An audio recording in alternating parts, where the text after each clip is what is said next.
Let's see what St. Augustine has to say in terms of his commentary on poverty and how we're supposed to respond to poverty. Again, this message from St. Augustine, he says, quote, "Dear brothers and sisters, we in heaven remember being on earth. We remember having great wants and sufferings from poverty. Some of God's saints were wealthy on earth, of course, but many were not. The time in which you live is a time of great abundance for some. It would make God happy if this abundance were shared so that few experienced hunger that resulted in disease and death. There will always be poor people, it is true, but this fact does not excuse anyone from failing to assist them. If you are wealthy, you may say, 'What can I do?' I will answer you today. Give. Give often and give more. Work for others with your power and influence. Spread holy principles of responsible use of material and financial wealth. Also, deprive yourself of something. Sacrifice. Perhaps you are in a situation where you were accustomed to a high standard of living, and now you find that you have had to reduce your standard. Praise God for this. Rejoice, because in this circumstance you will learn many things. You will learn to trust God.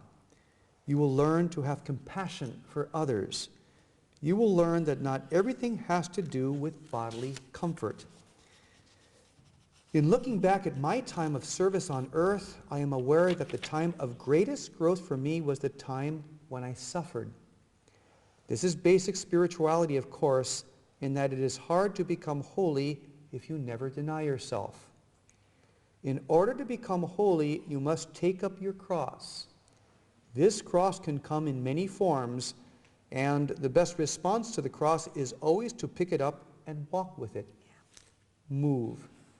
Do not lament that the cross has been placed on your doorstep. Accept the cross as coming from heaven, and, putting one foot in front of the other, climb the mountain towards Jesus. There are always those who suffer more than you, and there will always be those who suffer less. Do not let poverty make you bitter. To do so would be to reject God's generous offer of holiness. During this time, many are suffering from financial difficulties. Is heaven any less present? This is the same as in many periods of history.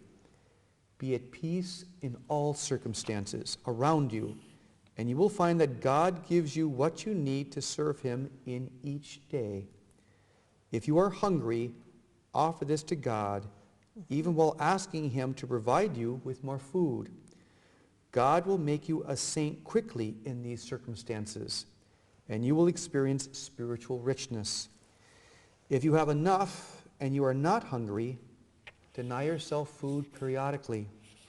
Simply do not eat for a day and offer your hunger to God so that he can take your little sacrifice and obtain graces with which to feed others.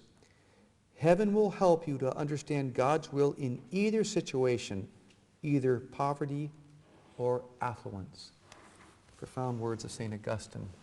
And your comments. Throughout the works, there's a call to fasting in many different ways from many different saints and from the Lord himself.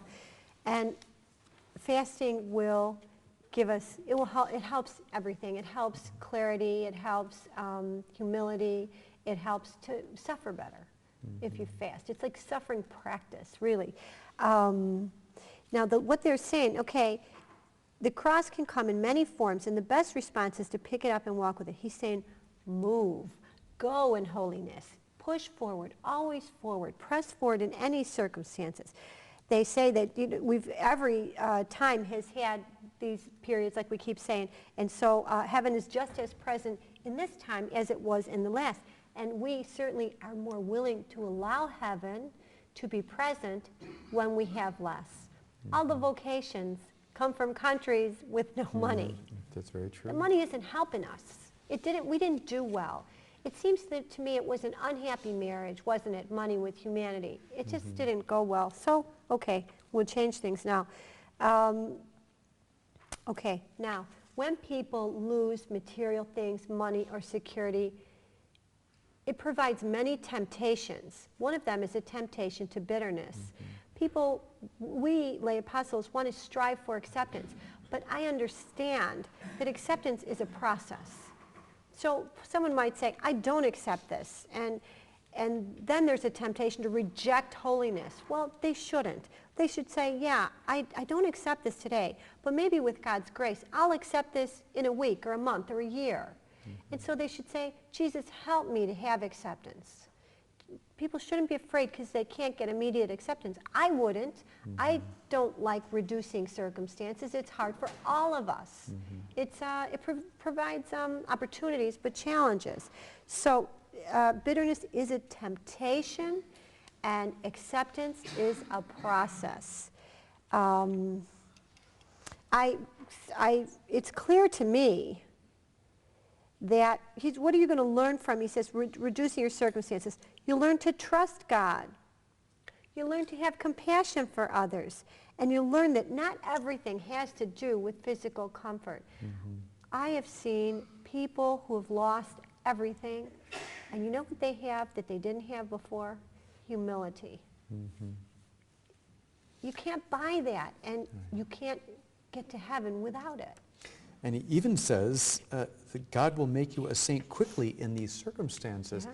That's what we're all supposed to be after. Now, we allow God to determine how our particular path of holiness is, but for those who have not, they're called to offer this. For those who have, you know, what a beautiful call. Go a day without eating, offering especially for spiritual and material benefits for those who have not. Right. So it's a universal, mystical body call to help the hungry today and to respond by our own sacrifices.